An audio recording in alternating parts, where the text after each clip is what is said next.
Before we begin the countdown, one fact matters. Motown's move from Detroit to Los Angeles in the early 1970s was not simply Berry Gordy abandoning his artists. It was a major business and creative transition. So this documentary will examine what actually happened to the artists whose careers were built in Detroit, who left, who stayed, who lost momentum, and who managed to survive the transition. One can take a walk in the moonlight, thinking that Motown's Detroit headquarters became the heart of an extraordinary musical empire, and the Motown Museum still preserves that original Hitsville, USA history today. For some of these artists, the story begins with a hit record and ends with a career that never reached the heights it seemed destined for. Others walked away from Motown on their own terms. Some remained connected to Detroit long after the company's headquarters moved west, and a few became bigger than the label itself. This isn't simply a story about who Berry Gordy left behind. It's about what happened when the Detroit machine that created the Motown sound began to change.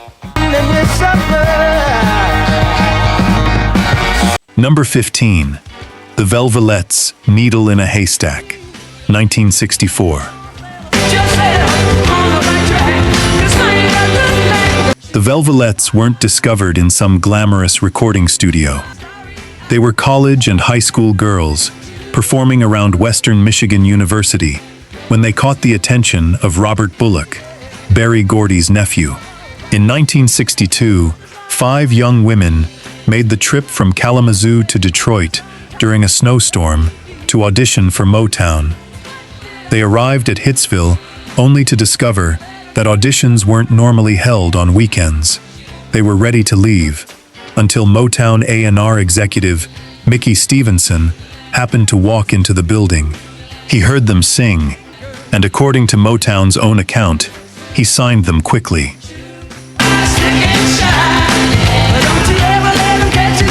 Their early recordings showed just how deep Motown's talent pool really was.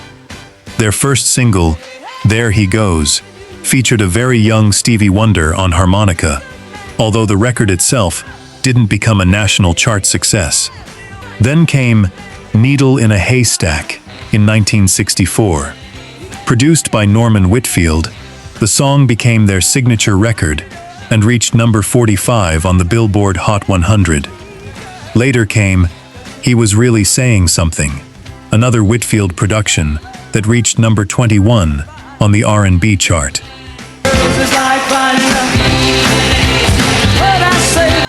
But here's where their story becomes different from the usual Motown fairy tale.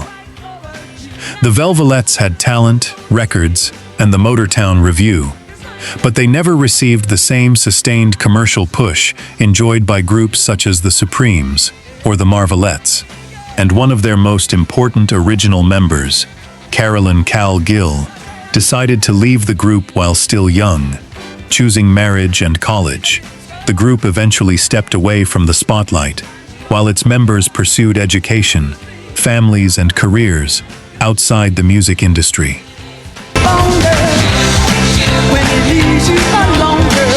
And yet, the Velvelettes never completely disappeared. In 1984, after years away, the original members reunited for a performance in Kalamazoo and discovered that the old chemistry was still there. They eventually returned to performing, becoming the only classic-era Motown group still performing with its original members, according to Motown's historical account. Their story isn't really about Berry Gordy abandoning them. It's about something more complicated. A group that helped build the Motown sound, never received the superstar treatment, disappeared from the spotlight, and then found a second life decades later. Number 14. The Contours' Do You Love Me? Now That I Can Dance, 1962. Before the Temptations, the Four Tops, and the polished Motown sound became synonymous with Detroit, there was another group bringing something completely different into Hitsville, USA. The Contours were loud, physical, unpredictable, and explosive on stage. Berry Gordy had signed them in 1960, but their first recordings failed to make a major impact. Then, in 1962, Gordy suddenly needed a group to record a song he had originally intended for the Temptations. The Temptations couldn't be found, and the Contours got their opportunity. The song was "Do You Love Me?" Gordy wanted a powerful lead vocal, and Billy Gordon delivered exactly what he was looking for.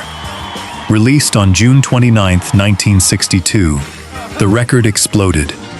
It reached #1 on the Billboard R&B chart and #3 on the pop chart, becoming the first million-selling record on Motown's Gordy label.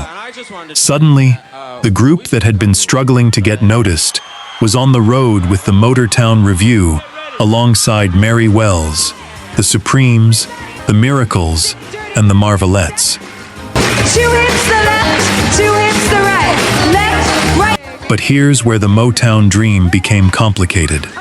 The Contours couldn't reproduce that enormous commercial success consistently. Their lineup also kept changing, with multiple members leaving over the following years. Even though they continued recording and produced additional R&B hits, they increasingly stood in the shadow of Motown's bigger male groups. By the late 1960s, their original Motown run had ended. And yet the story wasn't finished. Joe Billingsley eventually revived the group in Detroit, keeping the Contours alive long after their original Hitsville era had disappeared. I expect to see every hip in the theater moving. Then, 26 years after the original recording, Hollywood unexpectedly gave them another chance. "Do You Love Me?" appeared in the 1987 film Dirty Dancing, and Motown re-released the single in 1988. The song returned to the Billboard Hot 100 and climbed to #11. Think about that. A record created in Detroit in 1962 by a group that had already faded from the center of Motown's story suddenly became a hit again for a completely new generation.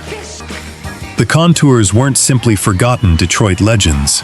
They were proof that sometimes the music industry can leave an artist behind, but the audience can find them again decades later. Number 13. Brenda Holloway, "Every Little Bit Hurts," 1964. Yet you won't let me go. Before Motown became synonymous with Detroit, Berry Gordy was looking beyond the city's borders for new talent. Brenda Holloway was born in California, raised in Los Angeles, and became the first West Coast artist signed by Motown. Gordy discovered her after hearing her perform, and in 1964, at just 17, she officially joined the Tamla family. Her first major Motown record was "Every Little Bit Hurts," a dramatic ballad that introduced a voice Motown believed could become its next major female star. And for a moment, it looked like they were right. "Every Little Bit Hurts" became Holloway's signature record, reaching the top 20 on the Billboard Hot 100 and becoming a major R&B success. She followed it with records including "When I'm Gone" and "Operator," while her profile exploded. In 1965, Dick Clark invited her onto his Caravan of Stars tour, and when the Beatles came to America, Holloway was selected to open for them on their 1965 U.S. tour. Even more remarkably, Motown's own history identifies her as the label's first artist to make a live appearance on the television program Shebang. Every night I wonder why you treat me cold. But Holloway's relationship with Motown was becoming increasingly frustrating. She was traveling between Los Angeles and Detroit to record, and many of her recordings were left unreleased. She also felt that her creative ideas weren't being welcomed by the Motown production system. The label's attention was increasingly dominated by stars such as the Supremes, while Holloway's career began losing momentum. Her story is especially interesting because she wasn't simply dropped by Motown. She eventually chose to walk away herself. In 1969, she left the company and temporarily retired from the music business, turning her attention toward her faith and gospel music. And that's what makes Brenda Holloway such an important name in this countdown. She had the voice, the beauty, the television exposure, and even a Beatles tour behind her. Yet her Motown story lasted only a few years. The woman who once looked like she could become one of the label's biggest female stars eventually stepped away from the machine. Every Little Bit Hurts later became a cult classic, particularly in Britain's northern soul scene, while other artists continued discovering the song decades after Holloway had left Motown. Her story isn't about failure. It's about what happens when a gifted artist realizes that being inside the Motown machine doesn't necessarily mean the machine is working for you. Number 12. Kim Weston, It Takes Two, with Marvin Gaye, 1966. Kim Weston had the kind of voice Motown could build a career around. Born Agatha Nathalia Weston in Detroit, she signed with Motown in 1961 and quickly began recording for the Tamla label. Her early single, Love Me All the Way, became a modest R&B hit, but her real breakthrough came with Take Me in Your Arms, Rock Me a Little While, which reached number 4 on the R&B chart in 1965. Weston was no background singer. She was already proving that she could carry a record on her own. Then Motown paired her with Marvin Gaye. The partnership produced It Takes Two, written by Mickey Stevenson and Sylvia Moy, and released in 1966. The chemistry was immediate. The record reached number 4 on the Billboard R&B chart, number 14 on the pop chart, and number 16 in the United Kingdom. It became one of Motown's most recognizable duets, and the album Take Two followed that same year. For Weston, this should have been the beginning of something enormous. Instead, it became almost the end of her Motown story. There was a crucial reason. Weston's husband, William Mickey Stevenson, had been one of Motown's key A&R figures, and the producer behind It Takes Two. When Stevenson accepted a position with MGM, Weston left Motown as well. Motown's own history says she felt underrated and departed with Stevenson. Other historical accounts also connect her departure to royalty disputes. And there was a particularly frustrating detail. Despite having several successful singles and a major duet with Gaye, Weston never recorded a solo album for Motown. And that's why Kim Weston's story fits this countdown so perfectly. She wasn't simply left behind because Berry Gordy moved Motown to Los Angeles. She had already left the company in 1967, years before the corporate relocation. But her story represents something bigger, an artist who had the voice, the hits, and the connection to Marvin Gaye, yet never received the full solo star trajectory that her talent seemed to promise. After Motown, Weston continued recording for MGM and Stax, performed at Wattstax, and eventually returned to Detroit. The hit survived. The voice survived. But the Motown superstar career that might have been was never fully realized.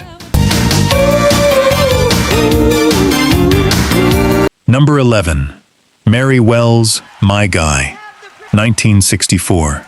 Away from my guy.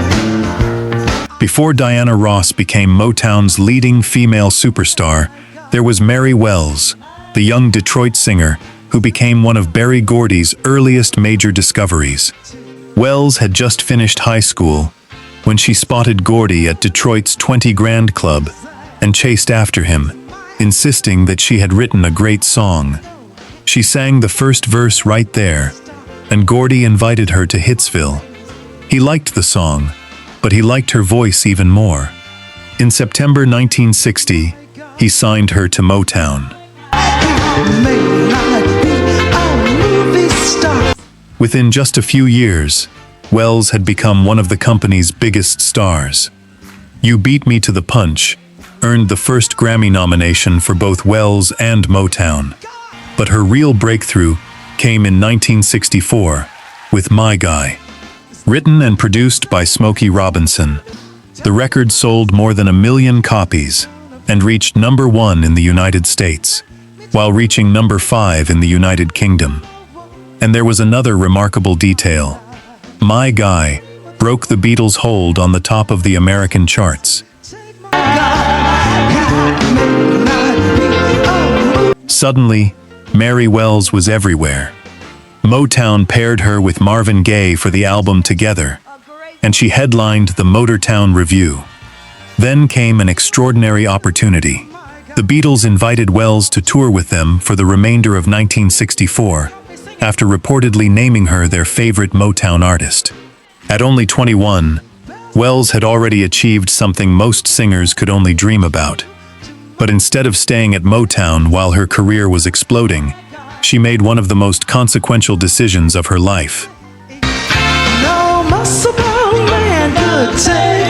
When Wells turned 21 in 1964, her Motown contract expired, and she left the company. She signed with another label, while also pursuing acting and starting a family. In hindsight, the timing was extraordinary. She walked away from Motown immediately after delivering one of the label's biggest female hits. She wasn't pushed out by Berry Gordy. She chose to leave. And that's precisely why her story belongs here. Mary Wells helped prove that a young black woman could become a Motown superstar.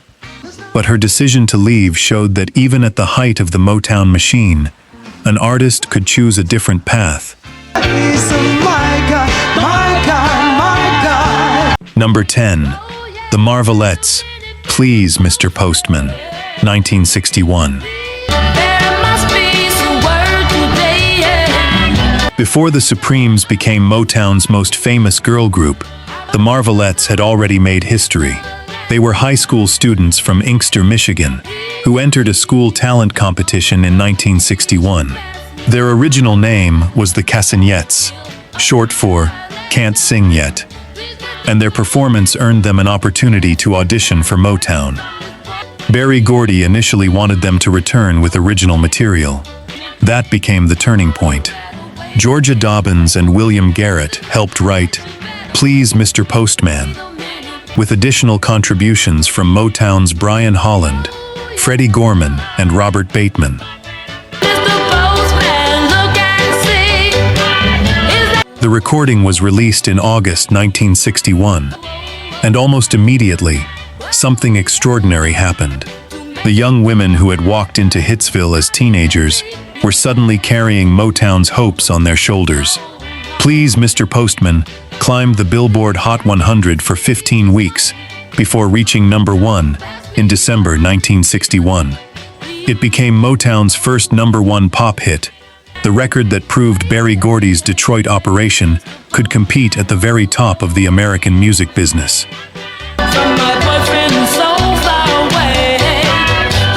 But the price of that success was higher than many fans realized. The Marvelettes were still teenagers when the Motown Revue began taking them around the country. Motown's own museum notes that after Please Mr. Postman reached #1, several members made the difficult decision to leave high school and perform full-time. They were suddenly expected to travel, rehearse, perform, and maintain the image of professional entertainers, while still dealing with the ordinary pressures of being young women.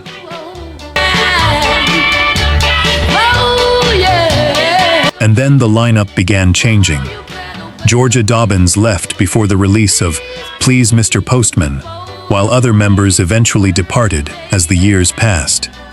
By 1967, the once five-member group had become a trio, featuring Katherine Anderson, Wanda Rogers, and Gladys Horton, and their music had evolved from the youthful excitement of their first hit into more sophisticated material, such as The Hunter Gets Captured by the Game. They continued producing Motown hits into the late 1960s, but they never became the dominant female group many might have expected after making Motown's first #1. Their story is a reminder that being first doesn't always mean being remembered as the biggest. Number 9. Martha Reeves and the Vandellas, Dancing in the Street, 1964. Before Martha Reeves became one of Motown's unforgettable voices, she was simply a young Detroit woman, determined to get inside Hitsville, USA. After performing at Detroit's 20 Grand nightclub, she caught the attention of Motown A&R chief, William "Mickey" Stevenson. Reeves showed up at Motown expecting an audition. But when Stevenson told her she needed to schedule one, she refused to give up. Instead, she began working as his secretary, unpaid, while waiting for her opportunity. That persistence eventually led to backup work with the Delphis, and then to Motown signing the group in 1962. Then came Dancing in the Street. Released in 1964, the record was written by Mickey Stevenson, Marvin Gaye, and Ivy Jo Hunter. The original idea reportedly came from Stevenson seeing children playing in water from open fire hydrants in Detroit, inspiring the image of people dancing through the streets to escape the summer heat. But when Reeves recorded the demo, something happened in the studio. Her performance was so convincing that the intended demo effectively became the record. The song eventually reached number 2 on the Billboard Hot 100 and number 8 on the R&B chart.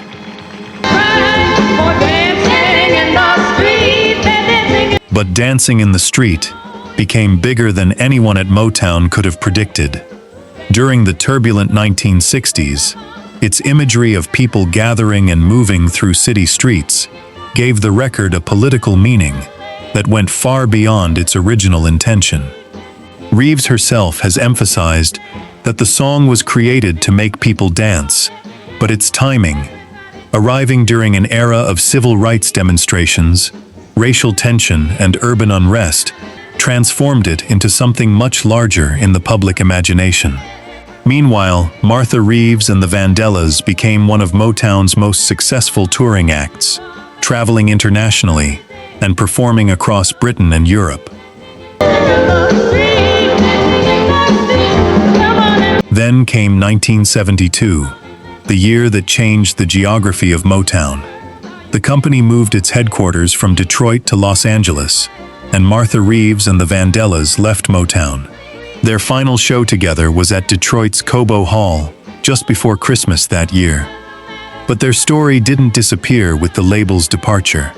Reeves continued with a solo career, later reunited with Motown for the Motown 25 television special, and kept performing the songs that had made her famous. The Vandellas' story is therefore not simply that Berry Gordy left them behind. They were part of the Detroit generation that survived the end of the original Hitsville era, even when the company that created their sound moved west. Number 8. David Ruffin, My Whole World Ended, The Moment You Left Me, 1969.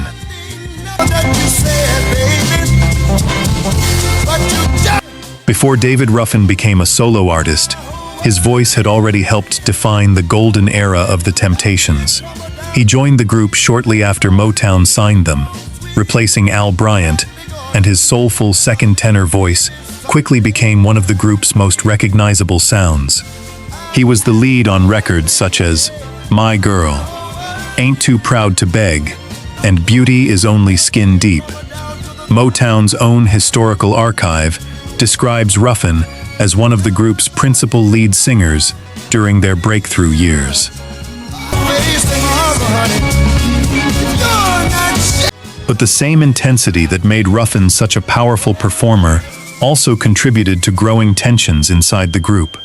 By the late 1960s, disagreements over his role, his behavior, and the group's direction had become serious. In 1968, the other Temptations members replaced him with Dennis Edwards. And suddenly, one of Motown's most recognizable voices was standing outside the group that had made him famous. The Temptations themselves were moving into Norman Whitfield's new psychedelic soul direction, scoring major hits such as Cloud 9, I Can't Get Next to You, and later, Papa Was a Rollin' Stone.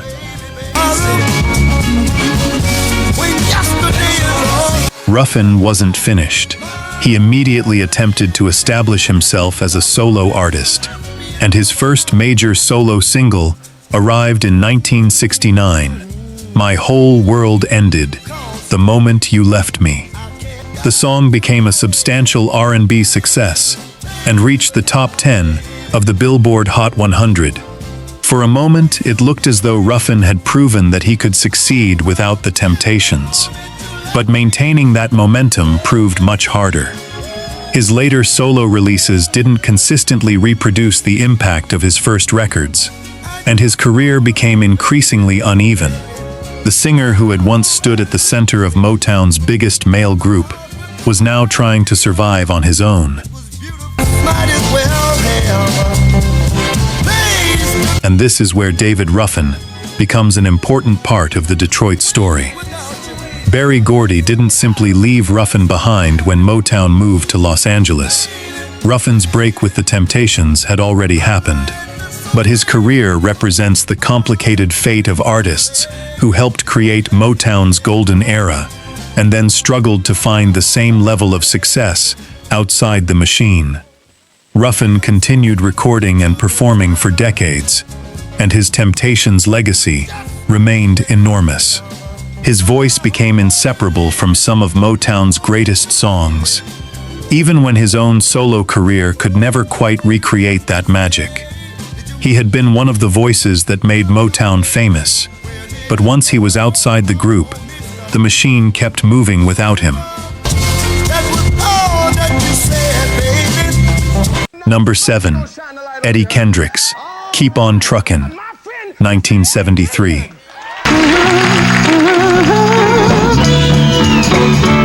Eddie Kendricks was there almost from the beginning. He was one of the original members of the Temptations, and that distinctive falsetto helped define some of the group's most important records, including The Way You Do the Things You Do, Get Ready, and Just My Imagination. But by 1971, the relationship between Kendricks and the group had deteriorated. Motown's own history says he left the Temptations that year because of business and personal issues. He wasn't walking away from music. He was trying to take control of his own career. Swinger, you wait until you hear and see the moves. His first solo records didn't immediately make him a superstar.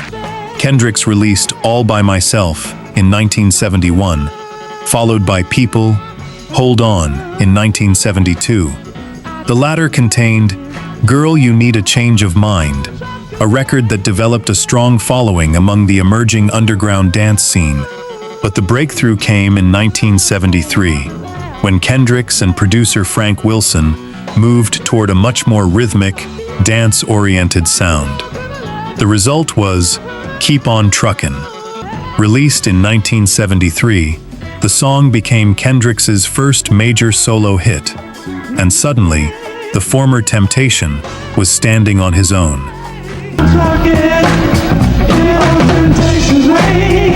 Then came the moment that changed everything. Keep On Truckin' reached number 1 on both the Billboard Hot 100 and the R&B chart. It was not just a comeback. It proved that Kendricks could compete with the group he had left behind. The record's funky groove and extended dance feel also helped position Kendricks within the emerging sound that would soon develop into disco. Motown's own archive identifies "Keep On Truckin'" as his biggest hit and notes that he followed it with another major success, "Boogie Down." But there is an important twist to the Left Behind in Detroit story. Kendricks didn't wait for Motown to move to Los Angeles before leaving the Temptations. He left in 1971. His breakthrough solo hit was recorded at Motown's Los Angeles studios in 1973, showing how dramatically the company had already changed by then. Still, his story represents the transition perfectly. A Detroit-born Motown legend leaves one of the company's greatest groups, follows his own musical instincts, and then produces a #1 hit without them. Eddie Kendricks didn't disappear when Motown changed. He proved that sometimes the artist who leaves the machine can discover an entirely new sound outside of it. Number 6. Gladys Knight and the Pips. Neither One of Us Wants to Be the First to Say Goodbye, 1973.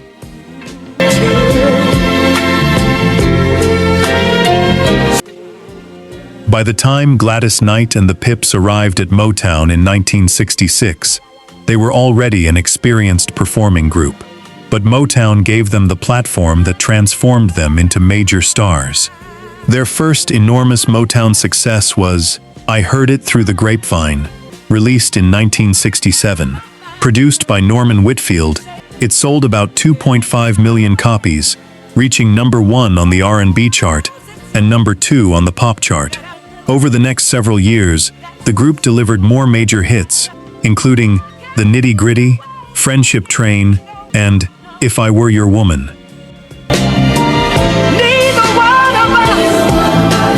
But behind those hits, Gladys Knight and the Pips increasingly felt that Motown wasn't giving them the same level of attention as some of its other major stars.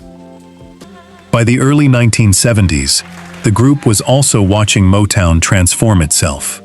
The company was shifting its operations from Detroit toward Los Angeles, while the musical landscape around them was changing. Knight and the Pips had already spent years working inside the Motown system, but they wanted greater opportunities and a different creative direction. Their contract was approaching its end, and the group decided not to remain with Motown.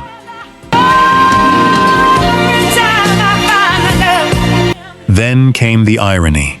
Their final Motown single became one of their biggest records. "Neither One of Us Wants to Be the First to Say Goodbye," written by Jim Weatherly and released in 1973, reached #1 on the R&B chart and #2 on the Billboard Pop chart. It also earned the group a Grammy Award. So while Gladys Knight and the Pips were effectively saying goodbye to Motown, they were doing it with a record that sounded like the soundtrack to the breakup itself. The song's emotional message suddenly seemed to describe the group's own situation almost perfectly. Then the group made its move. In 1973, Gladys Knight and the Pips left Motown and signed with Buddha Records.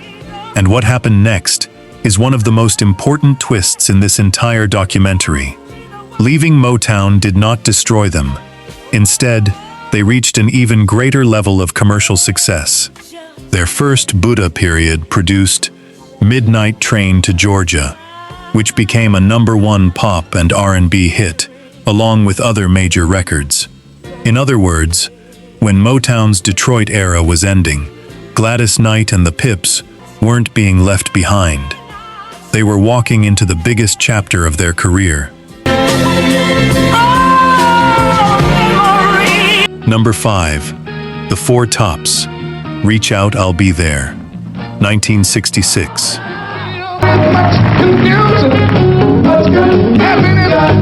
Long before Motown became a corporate empire, stretching from Detroit to Los Angeles, 4 young Detroit friends were already singing together.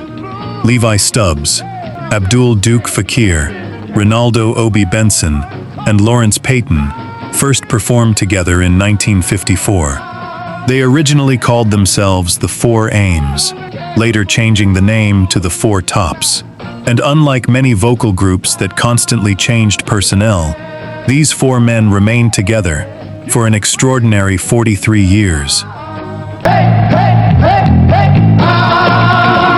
When they signed with Motown in the early 1960s, the company paired them with the legendary songwriting and production team of Holland Dozier Holland.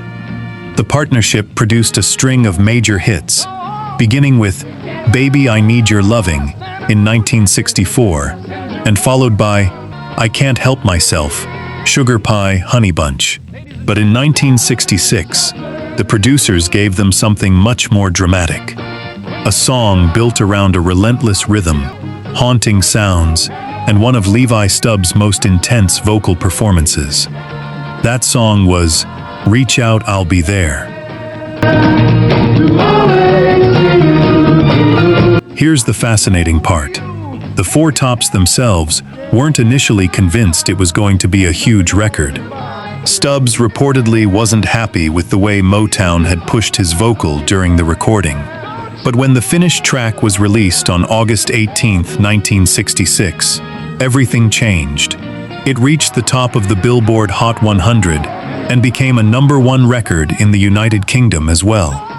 The song eventually became the group's signature recording and one of Motown's defining anthems.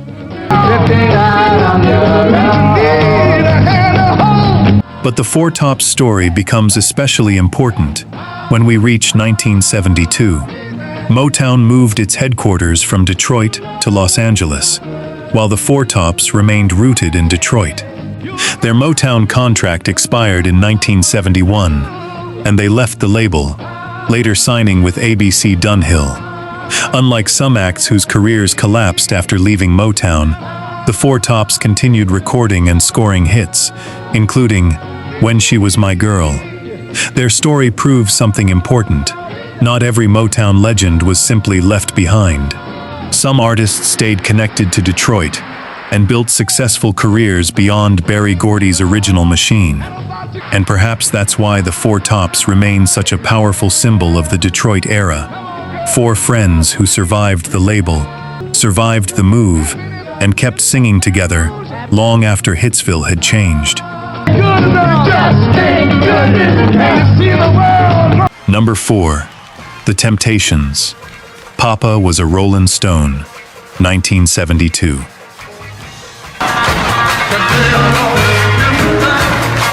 By the early 1970s, the Temptations were no longer the same group that had given Motown My Girl. The classic five-man lineup had already been disrupted by departures and internal changes, while producer Norman Whitfield was pushing the group into something darker, heavier, and far more experimental. Motown's own history identifies this period as part of its psychedelic soul era, with the Temptations at the center of records such as Cloud 9, Ball of Confusion, and eventually, Papa Was a Rollin' Stone.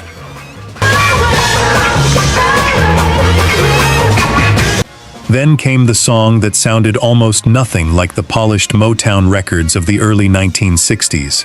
Papa Was a Rollin' Stone was built around a long, atmospheric instrumental opening before the voices finally entered.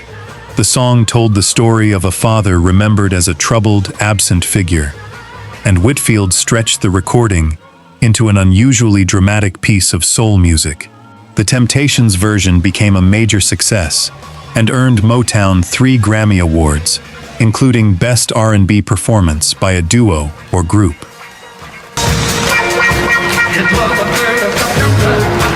But underneath the record's success was another major transformation. David Ruffin was gone. Eddie Kendricks was gone. Paul Williams had already left the group because of health problems and died in 1973. Dennis Edwards had become one of the group's major voices, while Otis Williams and Melvin Franklin remained part of the core.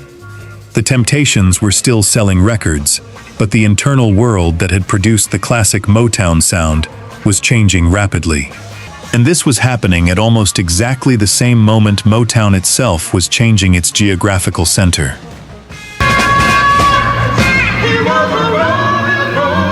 Then came 1972, the year Motown relocated its company operations to California. The move wasn't simply the end of Motown in Detroit. Some important work and personnel remained connected to Hitsville. Esther Gordy Edwards stayed in Detroit to maintain a corporate office, and the Motown Museum notes that Hitsville's Detroit legacy continued even after the headquarters moved west. For the Temptations, however, the world around them was becoming completely different.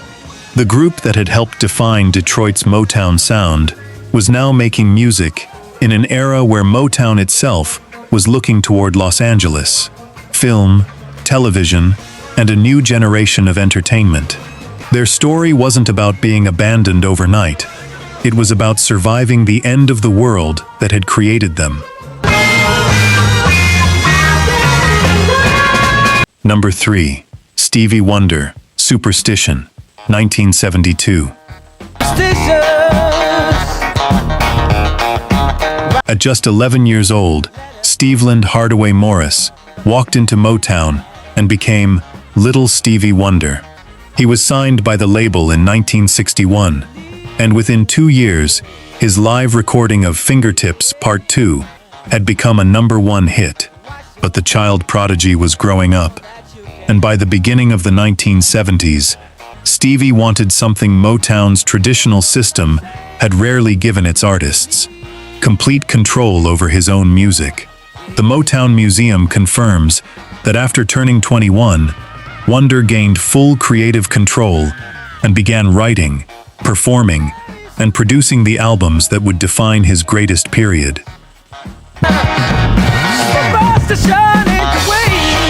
The breakthrough came with a new Motown contract in 1971.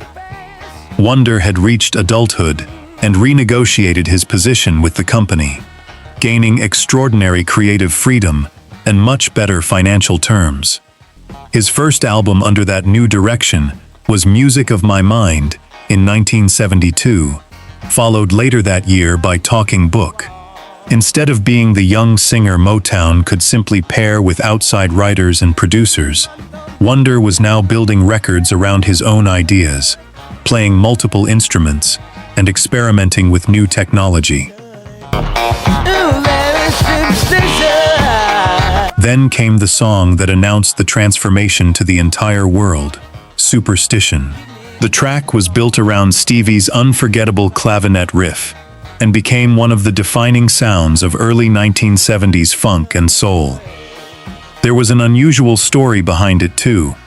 Wonder had originally developed the song during sessions connected with guitarist Jeff Beck, but Motown recognized its potential and wanted Stevie to record his own version first. Released in 1972, Superstition became a #1 Billboard Hot 100 hit and showed that the former child star had become a powerful creative force in his own right. And this is why Stevie Wonder doesn't really belong in a story about artists simply being left behind. He did something far more interesting. He changed the rules. While Motown was preparing for its larger transition toward Los Angeles, Wonder negotiated the freedom to create on his own terms, and then delivered a remarkable run of albums, including Talking Book, Inner Visions, Fulfillingness's First Finale, and Songs in the Key of Life. His story shows that leaving Detroit did not have to mean leaving Motown.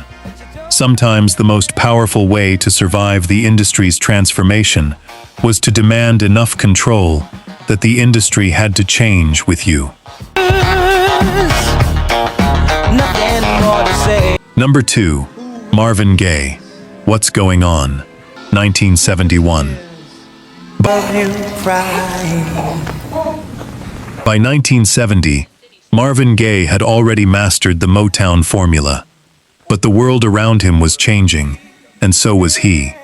His brother Frankie had returned from Vietnam with stories that deeply affected Marvin, while Four Tops member Ronaldo Obi Benson had been inspired by witnessing police violence against anti-war protesters. Benson and songwriter Al Cleveland developed the beginnings of a song, and Gaye helped transform it into something much more personal. What emerged was "What's Going On," a song that asked America to stop, listen, and confront what was happening around it. But Berry Gordy wasn't immediately convinced. Motown had built its enormous success around polished singles, romance, choreography, and crossover appeal, while Gaye was now bringing war, poverty, racial tension, and social unrest into the music. Gordy reportedly considered the song too political and did not want it released. Gaye responded by refusing to record additional material until Motown released "What's Going On." That standoff became a defining moment in the relationship between the artist and the company. Eventually, Motown released the single in January 1971, and the record became a major commercial success, reaching number 2 on the Billboard Hot 100. Then Gaye went even further. The album "What's Going On" was released on May 21, 1971, and much of it was recorded at Motown's Detroit studios, with the company's legendary house musicians, the Funk Brothers. The album connected war with poverty, environmental destruction, drug addiction, and life in America's inner cities. It also gave Gaye an unprecedented level of creative authority. Motown's own history describes the project as his most influential work, and notes that it produced 3 consecutive top 10 pop singles: "What's Going On," "Mercy Mercy Me," "The Ecology," and "Inner City Blues," "Make Me Wanna Holler." And that's why Marvin Gaye belongs near the top of this story. He wasn't simply a Motown artist, caught in Berry Gordy's move from Detroit to Los Angeles. He was one of the artists forcing Motown to change before that move even happened. The album was largely born in Detroit, while some additional work was completed in Los Angeles, symbolizing the transition that was already underway. Gaye had essentially told Motown that he could no longer breathe inside the old formula. And when he finally got the freedom to speak in his own voice, he created one of the most important albums in soul history. The company was moving west. Marvin Gaye was moving somewhere else entirely, toward artistic independence. Number 1. Diana Ross, "Ain't No Mountain High Enough," 1970.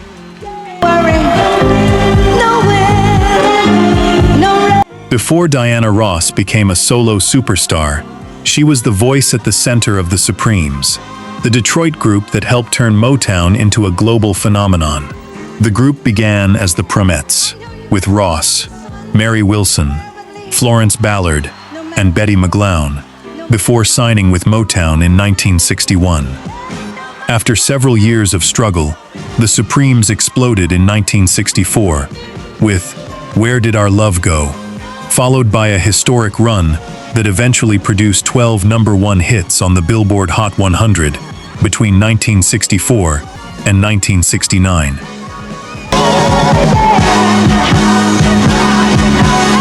But success created its own complications.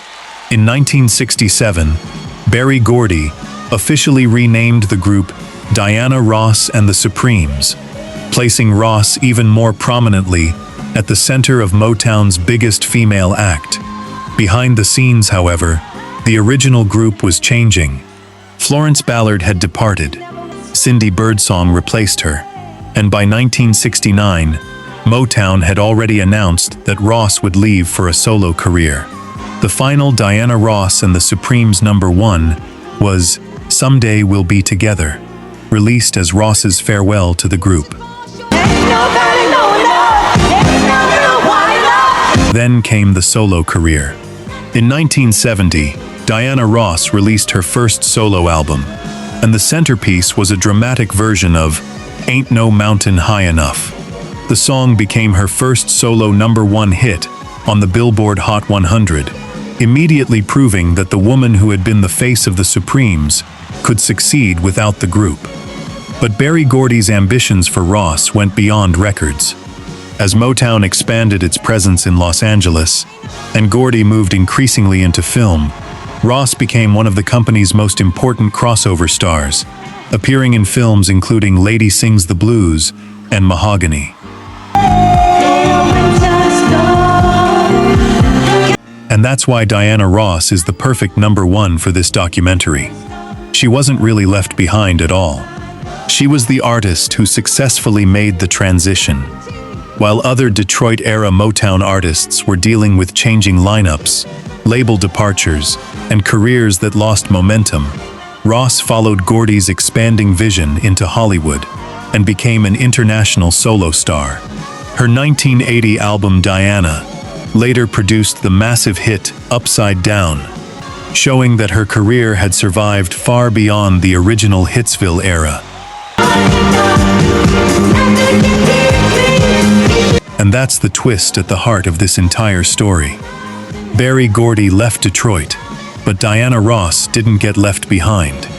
She went with the evolution of Motown and became one of the clearest examples of what that evolution could produce. The artists who remained in Detroit had a different story.